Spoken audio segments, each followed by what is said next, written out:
Hello everyone and welcome back to the channel. This video is going to be some information about how a narcissist might react when you outsmart the narcissist. Now there is safe ways, so to speak, to outsmart a narcissistic person, and then there are unsafe ways to outsmart a narcissistic person. So when you outsmart them in a safe way, so to speak, so when you go no contact with them, when you stop reacting to them, when you no longer engage with them, when you stop explaining yourself to them, this can trigger insecurities within a narcissist. However, because they're not getting anything from you, because they can't feed off your responses, when they fall silent on you, if you just respect their silence and stop communicating with them, yes, it triggers insecurities with them, it hurts their fragile ego.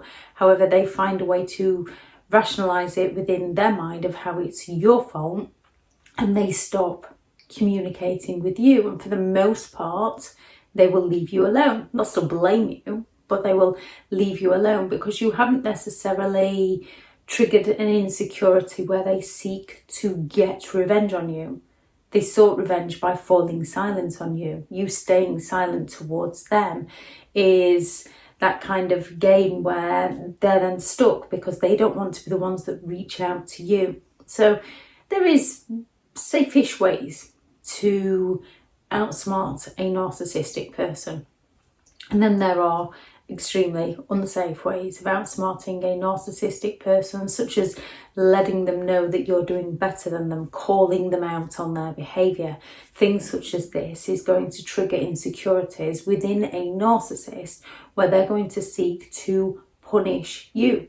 A safe way to outsmart them is by not giving them information about your life, because then they can't try to sabotage you. An unsafe way to outsmart them is by telling them how much better off you are without them, or showing them how much better off you are without them, because they're going to take this as criticism and they're going to seek to punish you.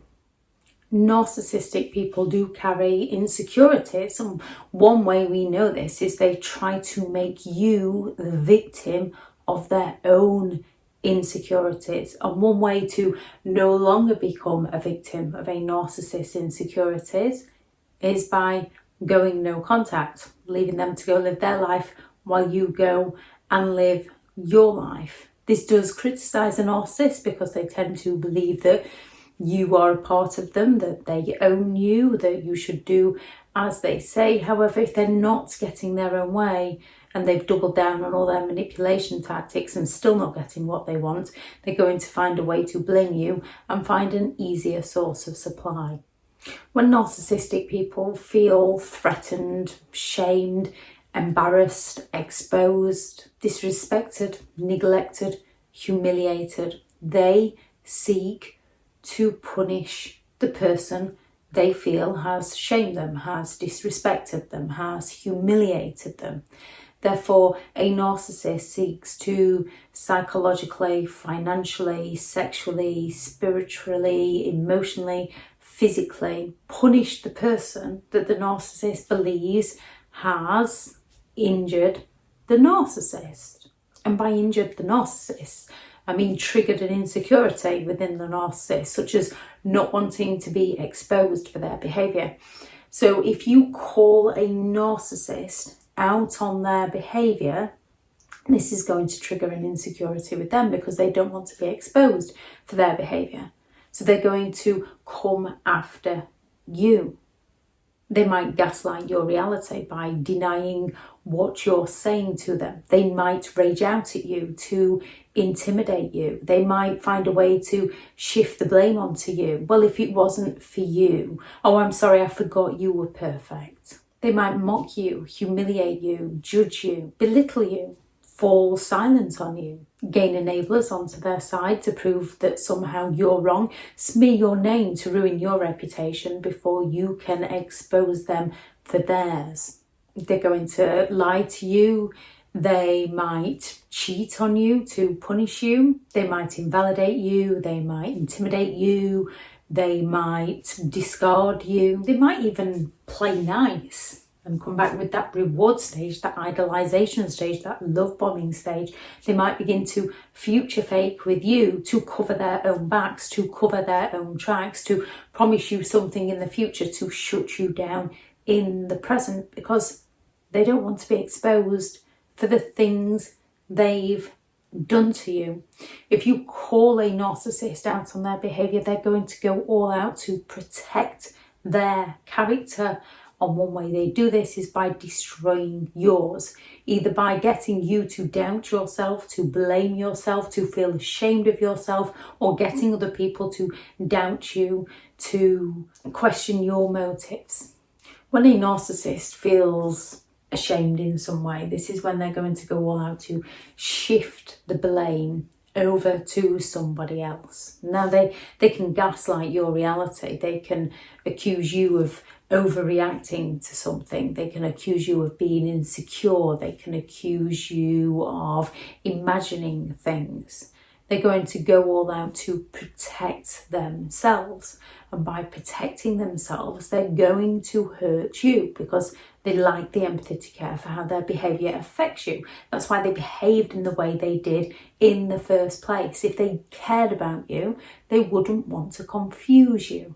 If a narcissist feels rejected in some way, they're going to seek to punish you. So this is when they might start flirting with other people in front of you, when they might start impressing strangers instead of taking care of their own family, because the stranger is a blank canvas. The stranger is naive. The narcissist can sell whatever image they want to that stranger to get the adoration they believe they're entitled to. And if you call them out on their behaviour, if you expose them for their behaviour, they're going to accuse you of imagining things, of being insecure, of being jealous, of having trust issues. Or they might just refuse to communicate with you, to belittle you, or they might then discard you, get rid of you because you're no longer of use to them, and the new supply is giving them the attention they believe they're entitled to. So it's a win-win for a narcissist because they get to punish you while gaining the attention, the positive attention from the new supply, and the negative attention from you as you chase them for closure, as you chase them for answers. And it's usually because the narcissist felt rejected in some way. And there's no way to stop this. It's their insecurities, it's their issues. By simply going out with a friend and not putting the narcissist first, this can trigger that insecurity within them. There are many ways to trigger a narcissist, none of which are recommended, because of the way they will seek to get revenge on you. They will seek to punish you. If a narcissist feels disrespected in some way, they're going to go all out to try and invalidate your feelings, invalidate your reality. They're going to go all out to mock you, to humiliate you, to criticize you. And if they can do this in front of an audience and make a laughing stock out of you, and then if you were to ask them and expose them about their behaviour, they're going to gaslight you and say, well, I was only joking, stop being so sensitive, you need to loosen up, you need to learn how to take a joke. When in reality is, they're the one that is insensitive because they felt disrespected. Whether you meant it or not, they took this as criticism and they seek to punish you. They seek to bring you down so that they can feel superior, so they can feel better than you, which is the same as if they feel humiliated. If they feel humiliated, they're going to go all out to humiliate you, to get one over on you, to get back at you. Narcissistic people have some of the most fragile egos you could ever meet. Not that they'd admit to this. Narcissistic people can be some of the most insecure people you can ever meet. That is why they seek that control, because they're that uncertain. They seek to gain that certainty by controlling the reality, by controlling the people around them. And when they're losing that control, they throw major tantrums to regain control. So when they feel like they're being outsmarted, out comes their anger, out comes their rage, out comes their intimidation, out comes their discard, out comes their silence, out comes their blame shifting, their gaslighting, their mocking, their lying, their cheating, their intimidation, their invalidation, as they seek to regain control of the situation. When it comes to outsmarting a narcissistic person, one of the best methods is never outsmart the narc, unless you are at an incredibly safe distance that they can no longer get at you. If anyone has any thoughts on this video, please add those into the comments. If anyone has any signs they notice of how a narcissist reacted to being outsmarted, please do add those into the comments for those reading through. Thank you very much to all the returning subscribers, and your continued support with the channel is greatly appreciated. If you are new to the channel, this channel is all about narcissistic behaviour, to give you more understanding of the people you might be dealing with within your life, how to handle yourself around those people if you cannot go no contact, and different methods to find what works for you to help you understand and overcome narcissistic and emotional abuse. If you do find the information helpful on the channel, then please do subscribe. If you are looking for someone to speak to, I have partnered with BetterHelp, and their sponsored link is in the video description. If you're looking for further information or understanding in overcoming narcissistic and emotional abuse, I do have several online guides available, and those teachable links are in the video description. Go out there and create the day that you deserve, because you do deserve to have an amazing day. Bye.